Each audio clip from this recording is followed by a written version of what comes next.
تو اسی لیے اللہ کے نبی صلی اللہ علیہ وسلم نے توحید کی دعوت سب سے پہلے دینے کا حکم دیا اور آپ صلی اللہ علیہ وسلم نے خود ایسا کیا۔ میرے بھائیوں اور دوستو، توحید کی اہمیت یہ ہے کہ یہ جو آسمان، یہ زمین، یہ کائنات ہم دیکھ رہے ہیں، اگر موحد نہ ہو، توحید کا علم بردار انسان اس دنیا پہ نہ رہے تو اللہ تعالیٰ اس دنیا کو فنا کر دے گا۔ پیارے نبی صلی اللہ علیہ وسلم کی حدیث ہے، لا تقوم الساعة حتى لا يقال على الارض في الارض لا اللہ اللہ، کہ اس دنیا میں قیامت اس وقت تک قائم نہیں ہوگی جب تک کوئی ایک موحد رہے گا۔ آپ تصور کریں کہ عقیدے توحید کے علم بردار ایک انسان کی کتنی اہمیت ہے کہ پوری دنیا کے لوگ قیامت جیسی ہولناکی اور قیامت کے عظیم فتنے سے محفوظ رہیں گے۔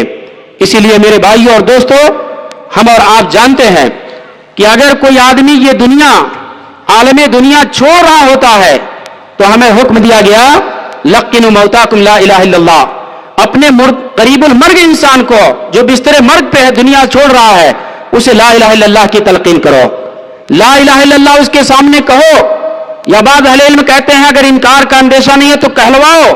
کیوں یہ حکم دیا گیا؟ دوسری حدیث کے اندر ہے، من کان آخر کلامہ لا الہ الا اللہ دخل الجنہ، جو آدمی اس دنیا سے رخصت ہوتے ہوئے لا الہ الا اللہ کہہ کر رخصت ہوا، آخری جملہ یہ تھا، دخل الجنہ، وہ جنت کے اندر داخل ہوگا۔ تو یہ انسانی زندگی کے اندر عقید توحید کی اہمیت ہے۔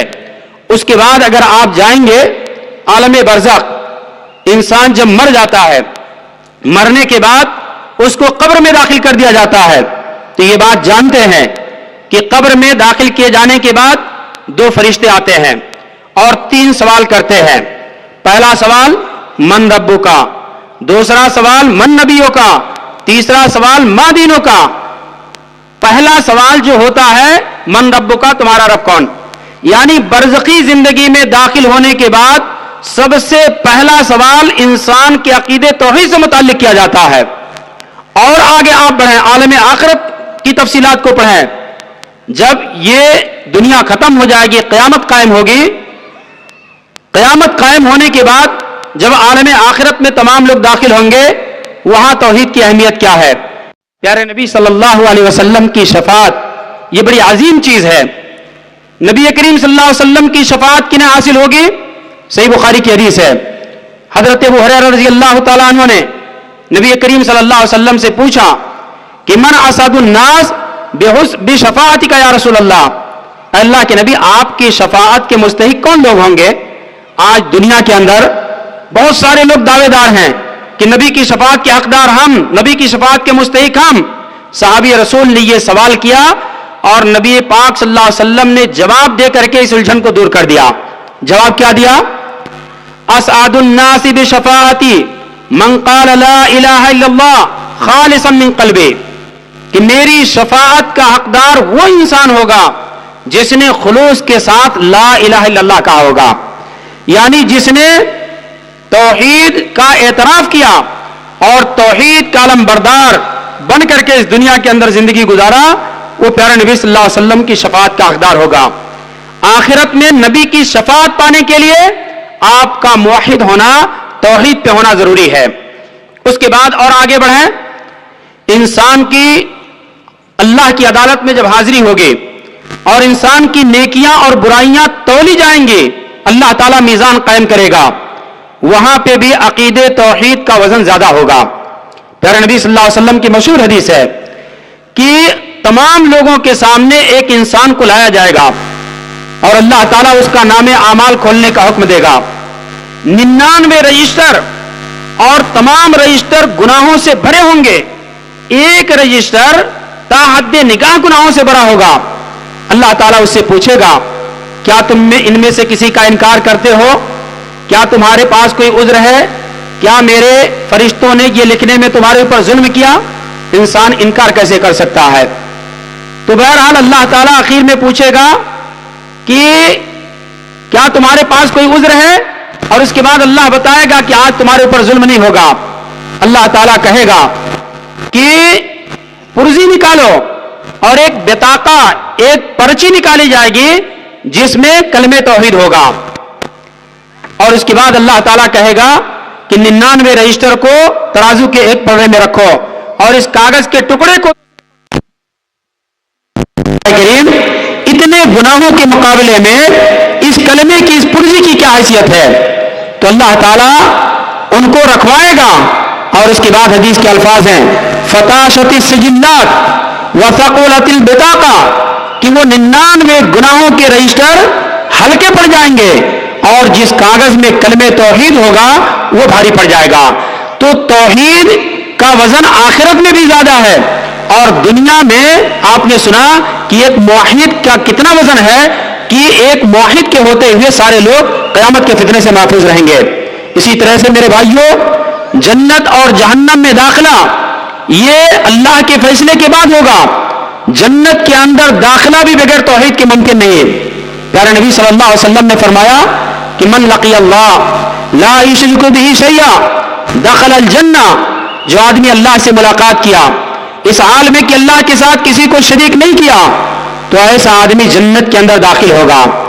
گویا کہ جو شرک کیا اسے جنت نہیں ملے گی, وہ جہنم کے اندر جائے گا.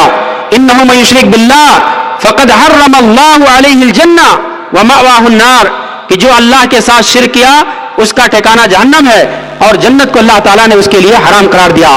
میرے بھائیوں اور دوستو یہ بات یاد رکھیں کہ اگر کوئی موحد ہے اپنے گناہوں کی بنیاد پہ جہنم کے اندر ڈال دیا گیا تو بھی قرآن کہتا ہے اور حدیثیں کہتی ہیں کہ جہنم سے نکال کر کے اللہ تعالیٰ اس کی سزا مکمل کرنے کے بعد اسے جنت کے اندر داخل کرے گا. قرآن مجید کی مشہور آیت ہے کہ ربما یود الذین کفروا لو کانوا مسلمین. اس آیت کے ضمن میں بعض روایتوں کے اندر آتا ہے کہ جب موحد کو اس کے گناہ کی بنیاد پہ جہنم میں ڈال دیا جائے گا تو لات و عزا کی پوجا کرنے والے کہیں گے کہ ہم تو دنیا کے اندر غیروں کی عبادت کرتے تھے, تم تو موحد تھے, تم یہاں کیسے آ گئے؟ تو اللہ تعالیٰ کو غصہ آئے گا اور اللہ تعالیٰ ان موحد بندوں کو جہنم سے نکال کر جنت میں داخل کرے گا.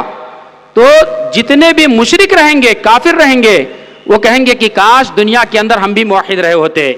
تو یہ باتیں بتاتی ہیں کہ آخرت میں کامیابی کا انحصار عقیدے توحید پہ ہے. اس کے بغیر کسی انسان کو کامیابی نہیں مل سکتی.